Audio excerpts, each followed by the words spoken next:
Kumusta mga ka-Titans, dito naman tayo sa vlog natin ngayon gabi sa Batang Quiapo Hukom. Unang-una sa lahat, ito ay teaser lamang para ma-update sa Batang Quiapo. Salamat po. Bago ang teaser video, baka pa nyo subscribe yung channel natin para lalo pa akong mag-update sa Batang Quiapo. Salamat po.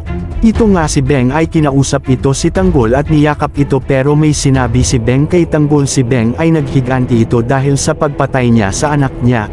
Dito dinala ang jacket ni Supremo na kung saan siya nabogbog ng mga pulis at yung dugo nito ay pinunas ito para alam ni Amanda na si Supremo ay patay na.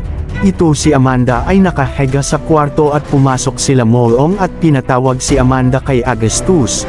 At pinakita ito ni Amanda ang jacket ni Supremo at ginawa ni Augustus ito para bumalik ang loob nito kay Augustus si Amanda. At dito ay iyak ng iyak si Amanda dahil sa jacket ni Supremo ay duguan.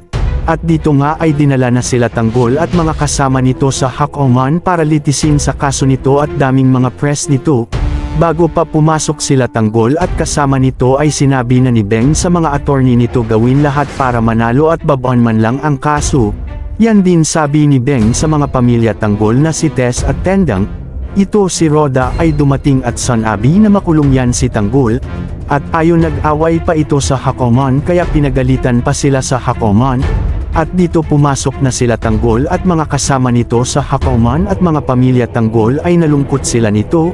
At dito ay pinatawag isa-isa ang mga pangalan nilang 5 at dito nagsimula na ang paglilitis. Dito ang unang tumistigo ay si Roda kung saan pinasok siya sa kwarto at tinali at pinagnakawan ito ng pera at alahas nito at sinaksak.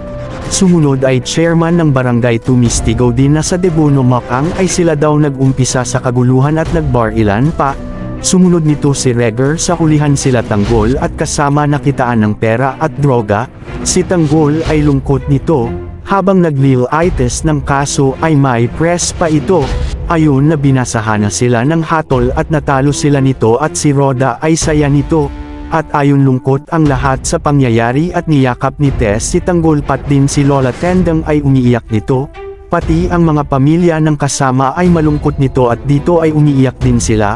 Pati si Tess at Reger ay nagbangayan dahil nakuha pang tumistigo ito sa sariling anak nito.